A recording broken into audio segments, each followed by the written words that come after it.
अहिल्यानगरच्या श्रीरामपूरमध्ये वाढत्या गुन्हेगारी विरोधात व्यापाऱ्यांसह सर्व पक्षीयांनी एल्गार पुकारलाय। श्रीरामपूर शहर बंद ठेवत पोलीस प्रशासनाचा निषेध करण्यात आलाय। श्रीरामपूर बंदला 100% प्रतिसाद मिळत असून शहरातील सर्वच आस्थापना पूर्णपणे बंद आहेत। बंदला व्यापारी वर्गाने मोठा प्रतिसाद दिलाय। श्रीरामपूरमध्ये गेल्या 11 दिवसात प्राणघातक हल्ल्याच्या 4 घटना घडल्या आहेत। त्याचा निषेध नोंदवण्यासाठी हा बंद पुकारण्यात आलाय।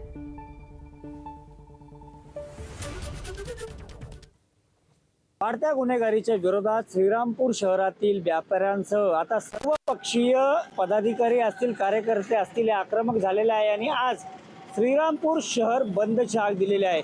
आत्ता मी आहे श्रीरामपूर शहरात। या ठिकाणी जर पाहिलं तर सर्व पक्षीय कार्यकर्ते व्यापाऱ्यांनी पुकारलेल्या या बंदला 100% प्रतिसाद मिळालेला आहे। श्रीरामपूर शहरातील सर्व आस्थापना या कडेकोट बंद आहेत। एकूणच जर पाहिलं तर काल दुपारी देखील भर दुपारी एका व्यापाऱ्याची चाकू भोगसून किरकोळ कारणातून हत्या झाली।